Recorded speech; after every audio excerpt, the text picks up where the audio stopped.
Yeah, it is going to be really, really interesting to see what happens there. But now moving into our top five and bottom five lists. So, Sterling, do you want to start us out with your top five or your bottom five?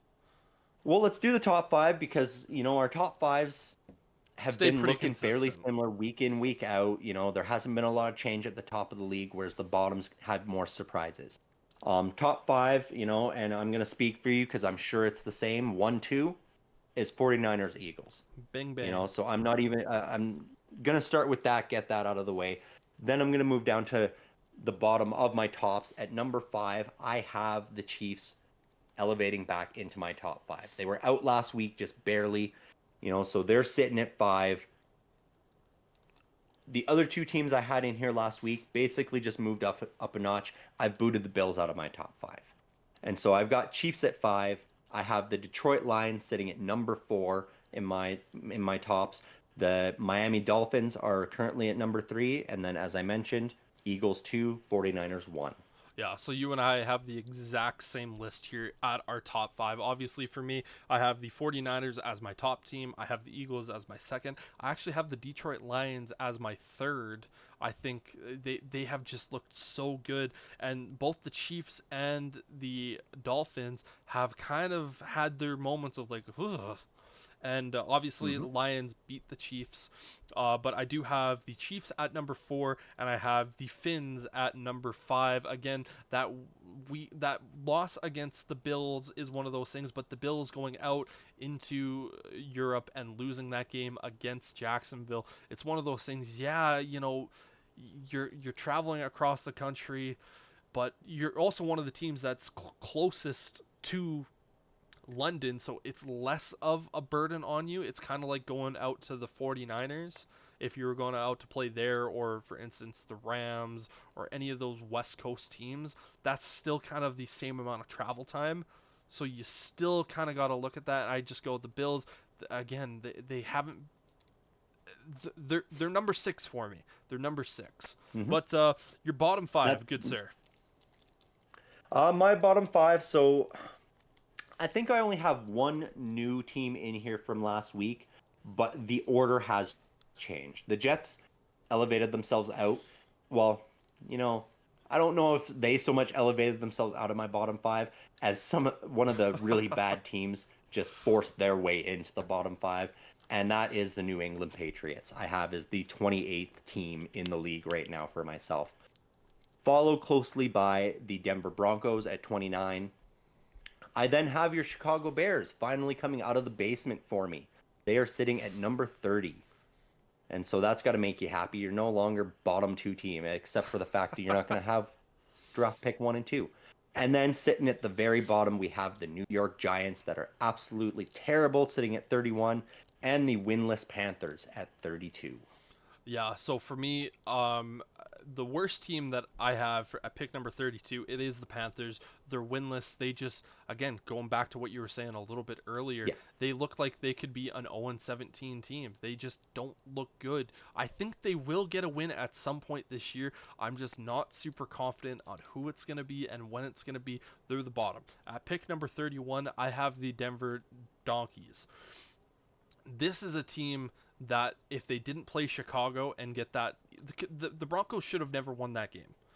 The Bears Yep. handed them that game, and just watching this team week in week out, they just can't do anything. They went up into Kansas City against the Chiefs, who weren't playing very well, and they just looked terrible. They looked bad, and for me, this is a team that cannot get out of their own way.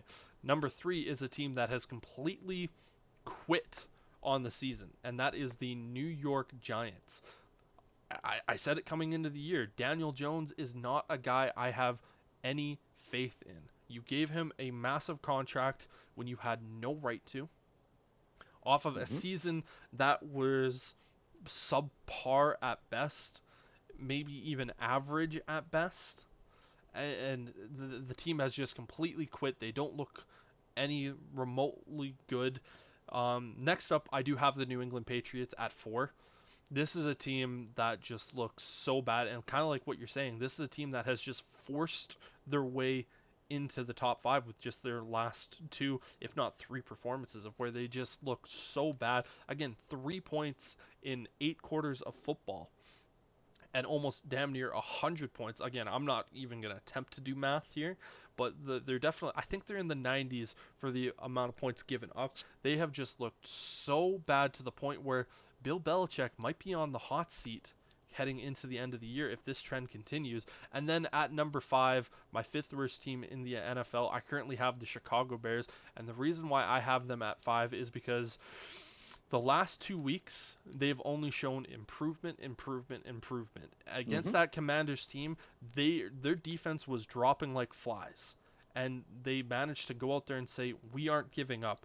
Chicago and our Justin Fields and DJ Moore, they look like they're on their shit right now. And they're saying to the NFL, "Listen, hey everyone, forget about us.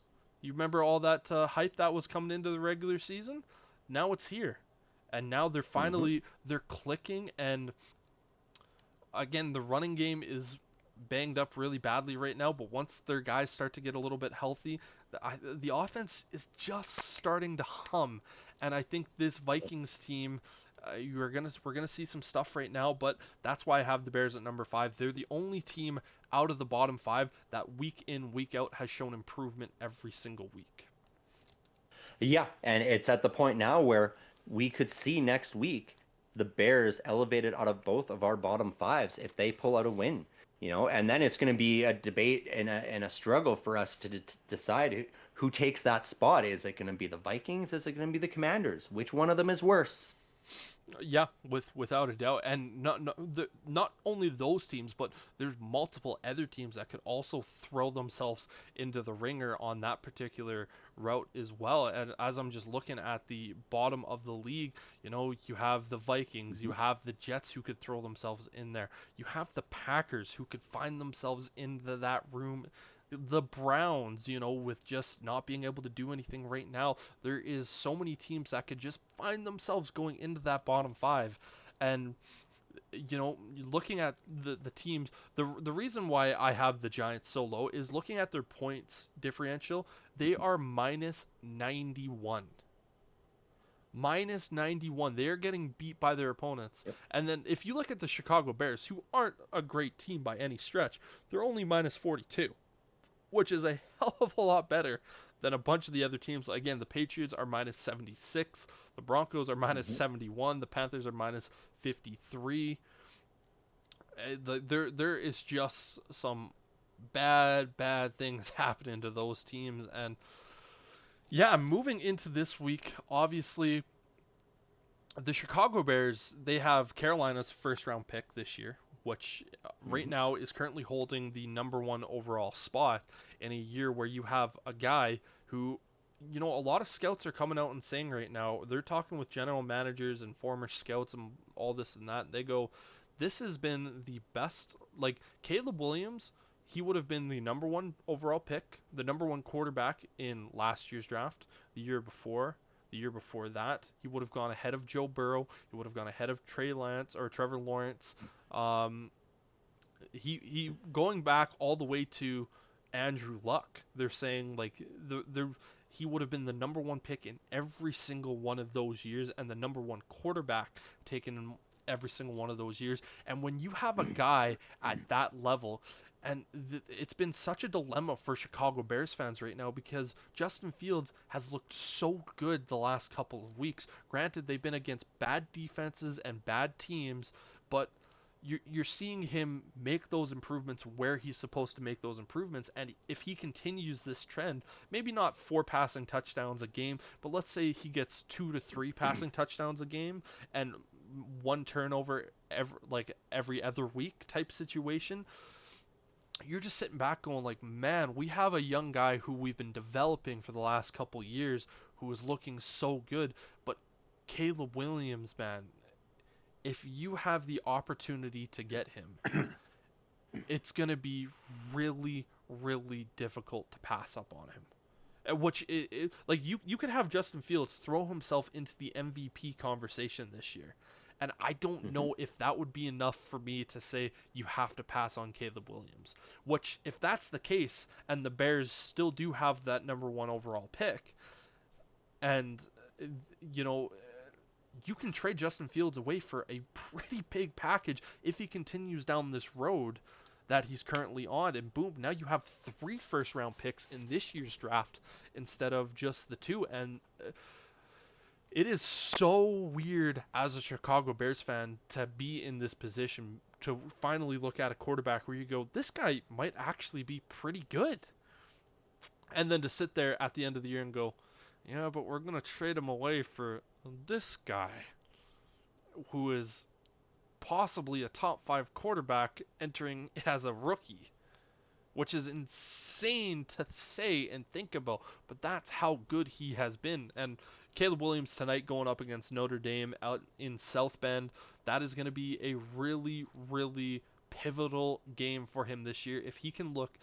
really, really good against that Notre Dame team, I think he's pretty much all but punched, if not more so than what he's already done this year. And it's it's such a weird feeling as a Bears fan to be sitting in this position again, to go, we have a guy at quarterback who's young, really talented, and has looked really good the last couple weeks and has improved every single week, but we still might get rid of him.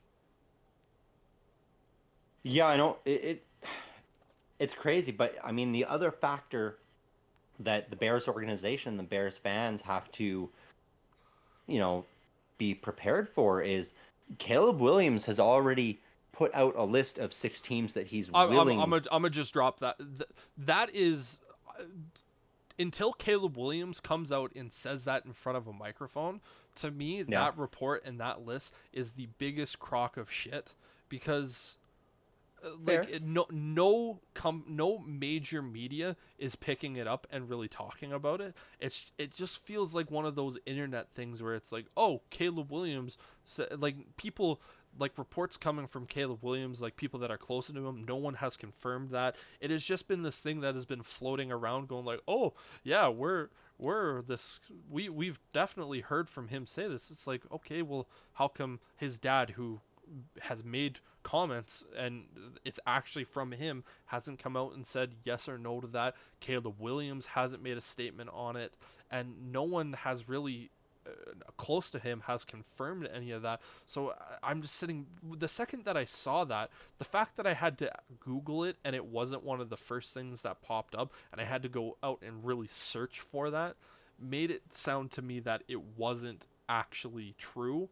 Again, for me, Okay. it very well might be true, but Mhm. the whole Caleb Williams thing with, oh, he's gonna go back, blah blah blah, until he says into a microphone or it's a credible source that he has a specific set of teams that he wants to go to. For me, it's so difficult to actually view any of that as true. That's fair, and odds are he won't come out and say anything like that until the college season is complete and until we start getting into the draft combine and he starts meeting with some of these teams. So Yes. that is a fair point. The part that is true is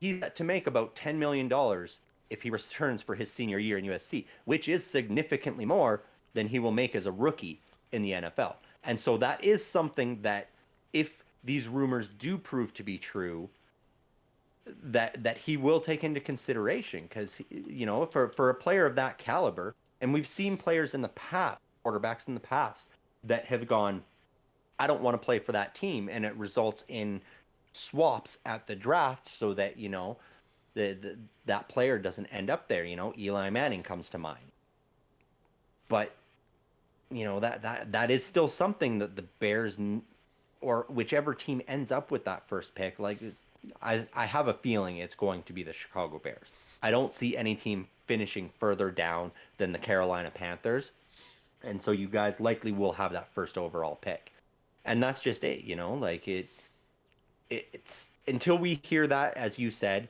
it's hard to really speculate on, you know, which does make a very difficult decision for the Chicago Bears. Do you roll with Justin Fields, or do you move on to somebody like Caleb Williams, who could be a generational quarterback? Um, The best looking quarterback It, since Andrew Luck, which, true. but The the Bears organization has a tough time handling and and growing first round quarterbacks and first overall pick quarterbacks. Like it's well, we've never had a first overall that pick. I mean, yeah, the closest they had was Mitch Trubisky at number 2, was it? Yep. Yeah. And so like it's that, that's the thing. Like I know how good he is. I know how good he looks on paper. I know how who he's compared to and how well he should perform. But we've seen it in the past where you're the best guy, you get taken first overall, and the guy who's taken, 15th, 16th ends up outperforming you by far. Just because he ends up in a much better situation with a better organization that is primed to win.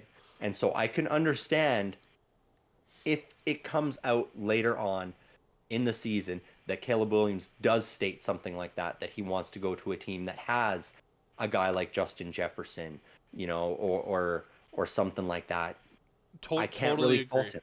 No, I Yeah, totally agree. But here's the thing: is that if the Bears continue to improve like they are, hmm this team could still easily be a 7-win team and still end up with the first overall pick because of the yep, Panthers. And it's one of those things where you go like, "Hey Caleb, like we know we were the dumpster fire of the NFL to start the year, but hmm we improved. We're going to get an offensive minded head coach who comes in with you this and that. We also have DJ Moore who is showing to be a top 10 wide receiver in the NFL right now, and our offensive line has greatly improved. We're only yep, going to get more offensive linemen through the picks that we have. And the thing is with the he's going to make more money in college. We need to remember all that money that he's making from college are from endorsement deals. Once he gets to the NFL, those endorsement deals don't go away. Like he's still going to be making a bunch of money in the NFL off of those endorsements. And so he'll make a shit lot more money coming to the NFL because he's still going to have all those name, image, and likeness deals that he currently has. Like the Wendy's, once he gets to the hmm NFL, Wendy's isn't going to look at him and be like, "Oh, you're an NFL player. We can't have you. We only wanted you for college." It's going to be like, "No, fuck. We have Caleb Williams in our Wendy's commercials. Of course we're going to keep you. We're just going to yep. have Fair you in point. a Chicago Bears uniform now." And he's going to make guaranteed money. And the next thing is that if he waits a year, that's another year he has to wait to get that Patrick Mahomes contract, that second contract, which, Yeah, he might look at it and go, "Oh, it's another year, but the contracts are going to be that much higher." But he can go, "You know what, if I go out there and I ball, I could have a Super Bowl, I could have a ton of money that are coming in from sponsors, and I could have, that $200 million fully guaranteed contract coming to me a hell of a lot sooner. It might not be fully guaranteed, but it could be one of those things where that big primetime contract comes to him a lot sooner than what it is. And Chicago being the third largest media market in North America, it's gonna be hard for him to say I don't want to go there. And hmm it's such, like, Chicago, it's a sports town. It obviously has the Blackhawks. Connor Bedard is there, and he's taking over. And he's like, "Oh, it's Connor Bedard's town." The second that Caleb Williams gets there, it's gonna be, who the fuck's Connor Bedard? It's like when Michael Jordan was with the Bulls. You go, "Oh, he's transcendent. He's the most popular athlete in the world." Well, guess what? When Walter Payton was still playing, it was, "Oh yeah, that Michael Jordan guy's pretty good, but we have Walter Payton on the Bears." It's a Bears town. It's a Bears city. It's going to be really, really interesting to see happen. And it's one of those things where you just kind of looked at the Bears this year and went, "Oh, Carolina, they're not going to have the number one pick next year. It might be the Bears that hmm end up having it." But of course, the Bears were put into this situation where it's 2 years in a row where their general manager is going to have to make a decision on a quarterback. Granted, last year's decision, in my opinion, was pretty easy to make, passing yeah, on Bryce Young. But yeah, your yeah. Steelers. Especially looking back now. Yeah, yeah, your Yeah. Steelers. Um, I know you are riding them high because they beat the Ravens, but they still didn't look that great in that game. No, no, Obviously, they're definitely not. coming off of their bye week, going up Yep. against the Chargers the week after. Are they in LA or are they in Pitt? Yeah, they're in LA playing the Rams. So that's going to be an interesting game, but Hmm. the viral clip that is taking the NFL world by storm is Kenny Pickett throwing the touchdown after changing the play at the line of scrimmage, and Matt Canada showing zero emotion and looking upset the fact that the Steelers offense got a touchdown and it wasn't a play that he drew up or called. Well, of course, it wasn't a play he drew up or called because It he worked. couldn't possibly call a play that would be a deep shot down the field for a touchdown. He's got. I don't know if he thinks field goals are worth more or what, but no, you could definitely tell that he was mad that Kenny Pickett audibled out of that jet sweep that he had called because myself and everybody else in the stadium and everybody else knew that was what he had drawn up right there was a jet sweep. That was the exact formation package they had in there. And I've been saying it for weeks now to you that Kenny Pickett needs to take a page out of Ben Roethlisberger's book and go, no, this play is not going to work right here. I have my superstar wideout who I've said publicly when he's one on one, I have to get him the ball. So, yeah, let's audible. Let's change the protection to that right side. We heard the audible call, unfortunately, which is going to be very obvious to other teams now, of Randy, Randy, Randy as and go deep to Pickens, and it worked. Ultimately they still, as you said, haven't looked great to the point where they still gave the Ravens a couple chances to win that game. The Ravens at the And end of the day should have won that. They by no means should the Ravens have lost that game. well, I mean, but they did it to themselves. With multiple drop passes throughout the game, poor decision making, and at the end of the game, poor decision making by Lamar Jackson. Yes. Throwing it to Odell Beckham Jr., who was very tightly covered on press coverage by Joey Porter Jr., and just taking the chance, going, well, I think the vet will outdo the rookie. And he just didn't. Joey Porter Jr. was ready for it, waiting for it, and he made that interception look easy, which a rookie cornerback should not be making an interception on a top tier quarterback look easy like that. And he did. And that's just it. Like, yes, we haven't looked great, but ultimately when it comes down to those tight, gritty fighting games, the Steelers are finding ways to win, which come playoff time, if they're in there, that's what those games look like. They're tight, they're hard fought, they're defensive games. And that is where the strengths are with Pittsburgh at this point still. Historically, coming off bye weeks, this Pittsburgh team looks much better. Mike Tomlin, I don't know what he does on that bye week, but he seems to whip these guys into shape. And more often than not, we come out and we're winning after the bye week than we are before. And so I'm looking at this, comparatively to last season, we don't have to worry about that quarterback change like we did last year, which was sending some concerns up.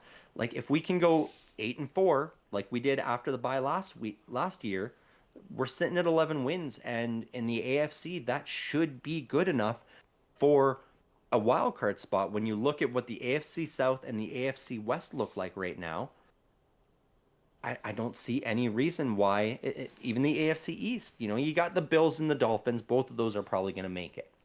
You know, the South, only one team's making it out of there. I do have a feeling the Bengals are going to make a run and claw their way back to the top of this division, unless the Steelers somehow manage to pull out some miracle where they look phenomenal. Which, as long as Matt Canada's calling the offense, I don't see that happening. Yeah, and that Um, just brings me to my next point is that the Steelers when you say they might be an 11 win team, for me yeah, I just sit back I struggle to see that because yeah, Matt Canada yeah, sure, we saw adjustments made last year at the end of that, but it just seems like Matt Canada just cannot get out of his own way. And Kenny Pickett, he might be able to audible out from plays here and there and might look good, but until Matt Canada is gone, to Hmm. me, I'm always going to be looking at the Steelers with a massive asterisk going, yeah, I'm probably leaning a little bit more towards another team right now. That defense is great, but Hmm. the offense, they just need to show me more. And unfortunately, with Matt Canada there, 19 points is not going to, or 18 points is not going to be good enough for me to really consider this Steelers team anything more than a 6-win team. No, that's fair, and I get that. Like Matt Canada is the problem there, 100%. He's the problem. They need to get rid of him. Thankfully, his contract is up at the end of this year, and I see no reason why Mike Tomlin would renew that. I see no reason why the Rooney family would consider renewing that. There are other options out there. It's time to move on, get a new OC, and somebody who knows how to call an NFL game Yeah. and isn't thinking college and isn't thinking, oh, I want to be fancy and innovative. Like every team in the league has jet sweeps and screenplays in their playbook, but they use them strategically They at set certain them up. points of the game. You know, rather than running your offense off of that and then having your chunk plays be the occasional play like that. It's not working. It hasn't worked. We've gone from what was it, 19 points a game in 2021 to 17 points per game last year. We're sitting right now at I think about 9 points per game. The average is what the Pittsburgh Steelers offense is scoring, and it's just Matt Canada is the problem. But like I said, Mike Tomlin finds a way to get things turned around in the bye week. Maybe that's what it was this week. Maybe it was a plan of, okay, the final 4 minutes of every quarter now is 2 minute offense every time, and maybe that is the difference maker because perhaps that's how they go from scoring one touchdown a half to scoring one touchdown per quarter. Very, very well might be. I still need to see a lot more. And again, Of they might course. do it, but yeah, it's the fact that Hmm. in Pittsburgh at Penguins games, the opening night for the NHL at Pittsburgh, the chant is Hmm. "Fire Canada," and you're just sitting back going like, man, this brings me back to Hmm. when the Bears had Matt Nagy. And like in his last season, where it was about halfway through, you're going to hear the chants in Yep. Soldier Field, but you started hearing it at Bulls games, you started hearing it at Blackhawks games. When it's traveling over to different sports, it's one of those things Hmm. where it's like, man, I know Pittsburgh doesn't fire coaches and that's not their thing, blah blah blah blah blah. He's hurting the team. And 100%. if I I agree with you completely. yep, That is the issue with this team right now. It's Matt Canada 100%. But as we discussed last year, you need to have somebody lined up to bring in there that isn't going to just change everything. yeah, Like Antonio yes, Brown. we You can bring in Antonio Brown. okay, you need to stop smoking meth with Antonio Brown. Like that would not be a solution I know. at all. I'm just fucking with you. I know Right? the second that I can bring up his name and play call him, it's just gonna the blood vessel in your head starts to Right? pop out of just like Well, the twitch. he's just going to be like, yeah, we're going to run a streaks play and you're going to throw the ball to me. That's going to be Antonio Brown's plan. Yeah. Like, no, no. The reason I still have faith in this team, though, is because throughout history and throughout the last 2 decades, this team has shown that they are always bigger than one person. It doesn't matter if that person is on the field or on the sidelines or in the press box. They will find a way. If they have to keep paying Matt Canada and Mike Tomlin is just audibling those plays as he's calling them, he's calling a jet sweep and Tomlin's on the radio going, "Nope, you're not calling a jet sweep right now. We are running a slants play. This is what's happening." That's what will happen.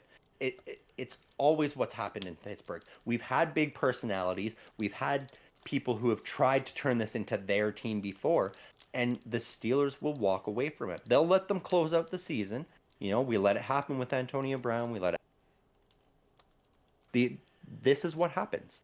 You want to have that big chip on your shoulder, think you're bigger than this city, you're bigger than this team. You're not. The team will still find a way to win, even with you trying to hamstring them. And that is why I don't believe for a second that post bye week here, the Steelers are only going to win 3 more games. It isn't feasible to me. I don't see it happening. At the very least, they're going to go 6-6, which still sets them at a 9-win team. Granted, that likely won't be enough for playoffs, because you're going to have probably the Texans, the Chargers, the Colts all sitting at that level as well, and they will win any tiebreakers against the Steelers. And so, yeah, 11 wins is a high aspiration for me. I admit that. But I've seen them do it before. We started 1-5 last year, and it wasn't until the final game of week 17 where we missed the playoffs. We're in a much better position this year than we were last year. All things considered, Matt Canada was there last year too. It was garbage to start the year last year too. We're in a better position because at least we've had our starting quarterback in there the whole time. We've had TJ Watt the whole time. Yes, he's got a bit of an injury right now, but it's not an injury that's really going to stop him from playing. It's going to be a painful injury to play through. I don't know if you heard about it or not, but he had a severely dislocated finger last week, and that was the play he came off. He popped it back in, they taped it up, and he said, we'll repair it surgically in the offseason. Let's go. Yeah, Watt suffered a dislocated finger with multiple torn ligaments. It's questionable for the game, but should be in. Yeah, he'll be playing. He's already said that. He's like, no. If I didn't leave the game then, I'm not going to not play now. You're not getting that surgically repaired in the middle of the season. Sure, he's not going to get picks now, but he's still going to get those hands up. He's still going to swat the ball down. It's going to hurt like hell, but that's not going to stop him from doing it. Throw a club on the hand, whatever. It's one of those things. Just get it right? isolated. Yeah, he's just going to tape that hand up really tight, really good, and they'll cut him open after the season's over and repair that, and he'll be good to go. Yeah, and right now, Matt Canada is just so bad that it's one of those things right now where I need to see it to believe it. And I get that.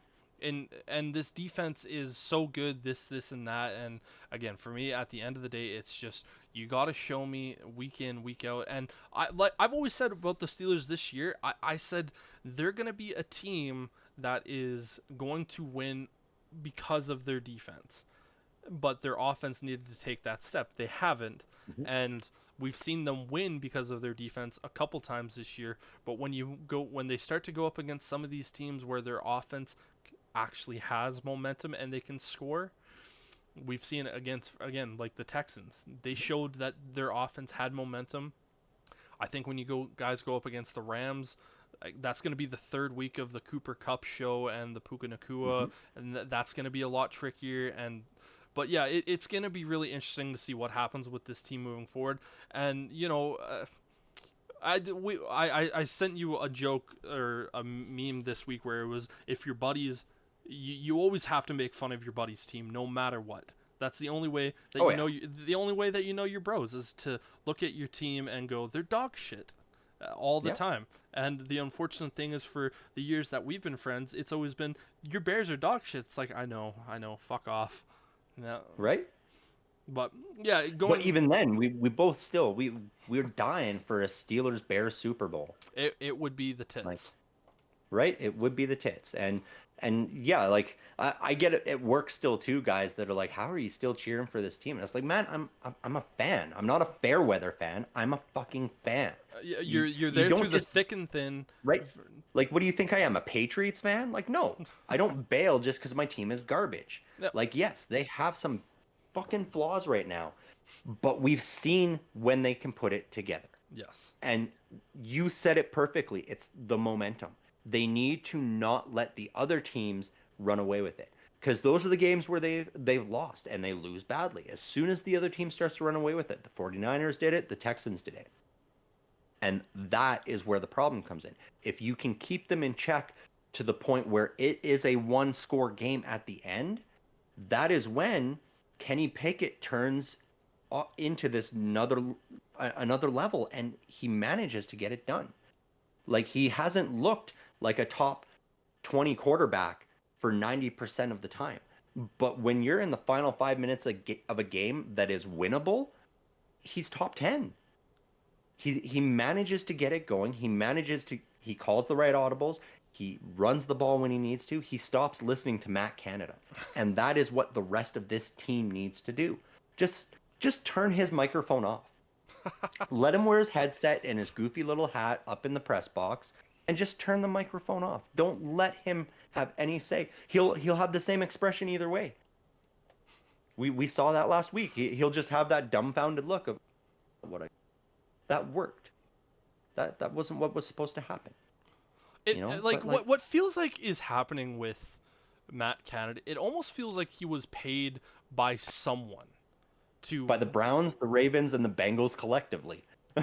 That's what it feels like. It just feels like it was like, go up there and do the worst possible fucking thing, and it makes it feel to me this feels like the conspiracy that I might actually be able to believe in, where it's like someone got Matt Canada in there and they're like, all right, now that you're in there, royally fuck their shit up, because even even for instance, like, I called a play and someone changed it and it resulted in a touchdown, I'd still be hype. Like, oh my god, they scored. Right? We won a game. And we're leading now. Right? We won. Yeah. That should have been the final nail in that coffin. Like, if you're a member of the Rooney family and you see that, which they did. They did. But that's what I mean, is how do you still go forward and go, yeah, this is the guy we're going to roll with? At that point, you've got to go, we got to let him go and give the quarterbacks coach a chance. Like, anybody, like Bill, who runs the coffee shop down the road, like somebody else. Antonio Brown. Yeah, no. Too much CTE. There's a concussion threshold where you can't be calling plays in the NFL. And Matt Canada has certainly been down that road. Right? Who knows? Maybe that's what. Maybe Antonio Brown's feeding these plays to him, trying to get him to do bad enough, and then I'll finally have a job in the NFL again. Nobody else will hire me because I keep taking my clothes off. Going into a swimming pool, that whole thing. Right? Jesus. When he quit on the Bucks, stripping everything off. Yeah. I could see that would be the thing. If Kenny Pickett audibled and scored a touchdown, and it was AB calling the plays, he'd throw the clipboard down, rip his shirt off, take his pants down, and just waddle his way off the field. Start jerking off on the sidelines. Right? Like, oh my god. But moving away we definitely from agree. Yeah, moving away from your Steelers, Matt Canada the problem. The guy that I want to talk about is the Green Bay Packers quarterback, Jordan Love, and he fucking sucks. I love seeing this. I was listening to some Chicago Bears radio this week, as I typically do during the middle of the week, and they brought up a very good point. It's like, Jordan Love, when you're an organization that goes from Hall of Famer to Hall of Famer, you deserve to fucking suck at quarterback, because when you suck at quarterback, that just means it's desperation. You're just trying to find any possible way to get out of that hole, and it takes years to get over it. And right now, watching Jordan Love the last few weeks, pretty much ever since that Bears game, it's been like, this guy, he ain't that. Like, even Jordan Love in that Bears game wasn't that great, but we're seeing it lately. And against the Raiders, who have a dog shit secondary and a defense just in general, you're watching that going like, oh my god, this is awesome. Throw more interceptions, please. Right? To a team that had only had one turnover in the first 4 games to give up 3 interceptions Oh, Yeah, he's not looking good. it's so good. And oh my god, it is so much fun. You can just tell by the sound of my voice how happy this makes me watch. And like you're just listening to Packers fans right now going like, I'd rather know he's not the guy at the end of the year so we can move on. It's like, yes. Yes, now you Yeah, know but how it feels. where are you going to move on to? Yeah, it's like Welcome to that realm. and it's just like, Hmm. oh, well, like we'd rather know. It's like, oh, who are you gonna bring in? Who are you gonna bring? We'll trade up to draft Caleb Williams. Not if the Bears have No, that you won't. pick. No, you won't. Yeah, Yeah. yeah. Bears aren't going to give that up. You're gonna, yeah. Who are you going to get? The Because you're not even going to be able to trade for like Kirk Cousins. You know what's going to end up happening? I think Dak Prescott. sure. Okay. Yeah, yeah, exactly. It doesn't matter. It's going to be just another garbage quarterback. But I think that is ultimately who will end up landing there. It'll be Dak Prescott or Zach Wilson that end up in Green Bay, and neither of those are better than. And it makes me so happy because I've heard people say like on the Bear side of like I want them to experience like a Jay Cutler where it's like they could have where they feel like for 8 years it's like no, no, no, no, they don't deserve a guy that you can have hope for 8 years. You need to be down Hmm. in the dumps, you need to be hurting week in, week out, just sitting back going like we don't know, and then having the hope when you draft a guy and then he turns out to be bad, and then just this cycle hopefully for the next 40 fucking years, because they deserve nothing but the worst because they've had nothing but the best for the last 30 goddamn years. And I just hope that we just continue to see Jordan Love just go down and be bad after week after week after week. And the best part about these last few weeks is that just looking at the numbers from Jordan Love the last 2 weeks, obviously went up against Atlanta or Detroit, threw a touchdown and 2 interceptions, looked really bad. Then goes up Hmm. against Vegas, 3 interceptions, no touchdowns. You're just like, oh, yeah, yeah, nice. You threw as Yep. many touch or interceptions as DJ Moore had touchdown receptions that week. Nice. Yep. And oh my god, it just makes me so warm and fuzzy. And all Packers fans are looking at Bears fans saying these sort of things, going like, "Oh, well, yeah, it's just this one guy." It's like you don't know how good it feels to watch you guys sweat, and just to know that you guys aren't. This guy isn't it. After week one of going, Hmm. oh, we got our third generational guy who's a Hall of Famer. It's like, oh, and I just hope it continues. And I hope it's just year after year after year, because you talked about earlier in the show how the Patriots are now going through it. You only had to Hmm. deal with the Patriots for 20 years. The Bears Yeah, have for had, Tom Brady's career, that was it. yeah, and that's all you guys. Even when Drew Bledsoe was there, it wasn't really that much of a worry for you guys. But now, No, it wasn't. but the Bears have had to look at fucking Brett Favre, then it was Aaron Rodgers, and it was just 15 years of, or two 15-year spans of just like, no, we couldn't deal with it anymore. Well, Oh, and the Patriots weren't even divisional. That was just an issue we had come playoff time, was yeah, dealing with the Patriots. Like you guys had to deal with Favre and Rodgers twice a year, every year. yes. Now, with that being said, week 18, if the Bears still lose to the Packers, Hmm. I'm probably going to punch a screen because I'll be that upset. Like, I kind of sat down Right? last week against that Raiders game.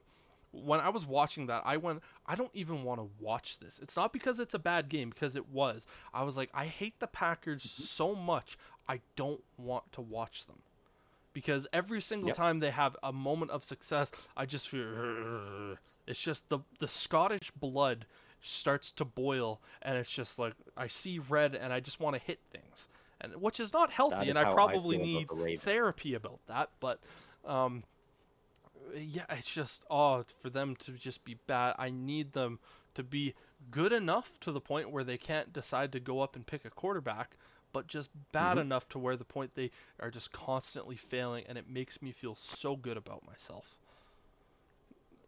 Yeah, except what if it's like this, if we're shitting on each other's teams, this karmic twist where they go 2-18 regularly, or 2-15 regularly, and their two wins are against the Bears every year.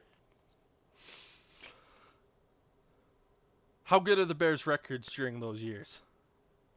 Are we talking Those like playoff those bound? two losses are the reason they miss the playoffs every year.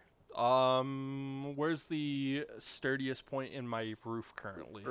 Right? Uh, That would be a kick in the teeth for sure. You know, especially if you guys trend so far upwards this year and you're looking great at the end of the year and the Packers are looking garbage and then week 18 they still manage to beat like I or said, not there even wouldn't they be a. managed to beat you, but Jordan Love specifically. You Needless know, to say, there's maybe that's probably I'm gonna have to look for a new monitor. yeah. Like No. you've known me for so long to the point where I've calloused myself enough going Hmm. into the last couple years where I'm not the type of individual where I watch my team be so bad where it allows me to affect the rest of the day type situation. But that Packers game was the first time this year where I got back and it ruined a day for me because I was so upset and like it's just that team where I just I don't know why. I just can't get not emotionally involved in that one going, beat the fucking Packers.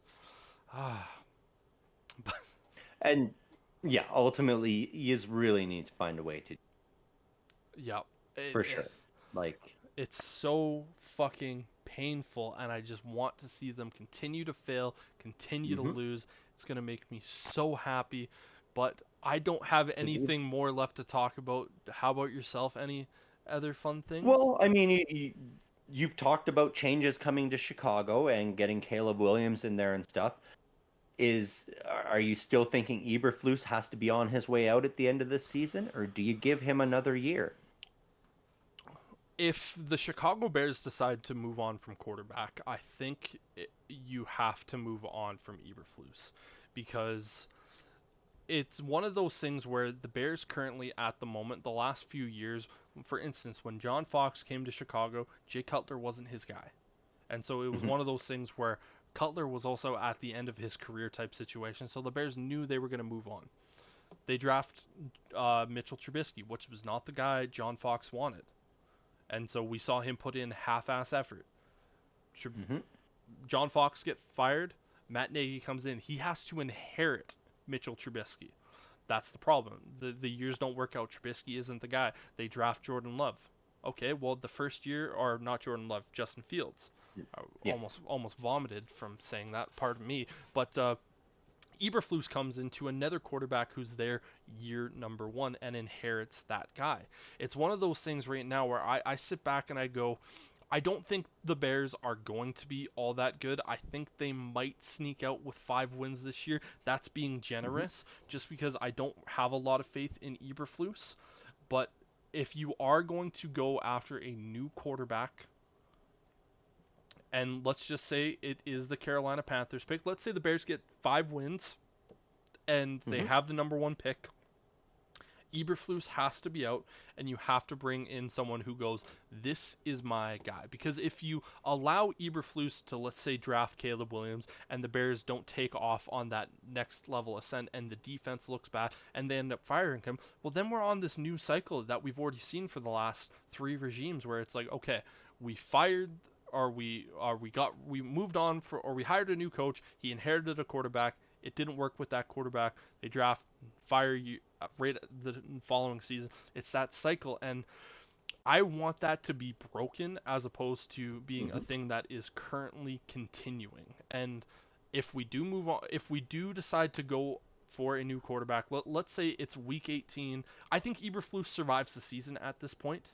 Just because the Bears are in too much of a clusterfuck of a situation to move on from him. Even if the team goes Hmm. back to that dumpster fire garbage team for the rest of the year, it's one of those things of going, we don't have a defensive coordinator.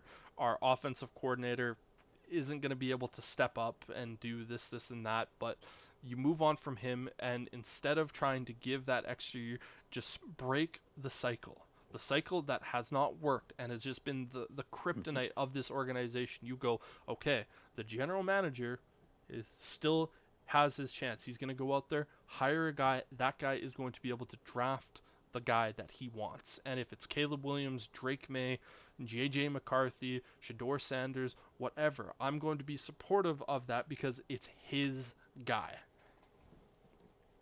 And so, is your choice for who to replace Eberflus with still the same guy as it was at the start of the year? Eric Uh, Bieniemy? I never wanted Eric Bieniemy. No, I thought you said that he was one of the top guys that you were looking at. He's one of the top guys that I think is going to be able to get an opportunity at interviewing Mm-hmm. for the Chicago Bears head coaching job. He's not one of the guys that I particularly want. For me, I'm Okay. looking at Ben Johnson, the offensive coordinator in Detroit, just because he has just done such a good job there. Um, Mm-hmm. Again, I know some Bears fans might not like it, and I know you have difference of opinion, but uh, Harbaugh, you know, him Yep. coming in, that could be a situation. But yeah, for me, I think Bieniemy is probably likely going to be a head coach candidate, but I think he's also just going to stay in Washington, where after they fire Riverboat Ron, they're going to go, okay, well, you were already our assistant head coach, and like that always kind of felt like the move to me, where it was like they're bringing in Bieniemy because they feel like Rivera might be on his way out, and it's just Yeah. once he's gone, you already have him in the organization. It's a new, ownership group. They've seen him, this, and that, and that type of situation. Yeah. Yeah, because that's just it. I mean, if that's the route the Bears go of, clean house, new head coach, new quarterback, you got to get that head coach in there before the draft to figure out who it's going to be. And I mean, Oh, with which that which it first would pick, happen. Yeah. well, yeah, but at the same time, considering it's Caleb Williams, you have to find a coach that Caleb Williams is your guy. I know you were like Drake May, whoever they choose, I'm gonna support it. But at the same time, you would be like, why the fuck are you picking somebody else over Caleb Williams at number one? Oh yeah, if it's number one, it's Caleb Williams. If you hold the Right? number one overall pick, the only Mm-hmm. way, and again, this is kind of going back to what one of the questions that you asked me earlier is, if the only possible way that I could see Justin Fields, if the Bears still hold the number one pick, and the the Bears, and with the only way the Bears keep Justin Fields is if he wins MVP, because how do you move on from the guy that just won MVP? Mm-hmm. To me, that would realistically be the only way that I think Justin Fields could secure the Chicago Bears quarterback job moving forward if they have the number one overall pick, but that's And a I think long way to go. the odds of that are very, very low. So, But they're so I think we're improving week to week though for that type of odd. If Fields can continue to they play are, like he's playing, it's going to be kind of but hard to move away from him and not have him in that conversation. oh, he'll be in the conversation if he continues to improve. It's just all the others are improving at the same time. Joe Burrow's looking better, Josh Allen's looking better, Patrick Mahomes will look better as the season goes on. Tua Tagovailoa. So he could be in the conversation. I think the odds of him winning that conversation are very, very low. Yeah, I know That's what you all. mean for Yeah. sure. But it's going to be incredibly interesting at the end of the year. And I, again, one of my former Mhm. professors hates this phrase, but only time will tell when it comes to the Chicago Bears team, and we need to see what Justin Fields is going to continue to do. But I do Yep. think that's likely going to do it here for us today. Sterling, thanks as always for hanging out with me, talking football in this. We appreciate all you guys hanging out and listening to us. Make sure to like and subscribe, hit the bell notification, and please comment down on our videos as well as potential segments that you might want us to add or conversations that you'd like us to have. But for Sterling, I'm Brendon. Thank you for joining us here on the 1IQ Football Talk podcast.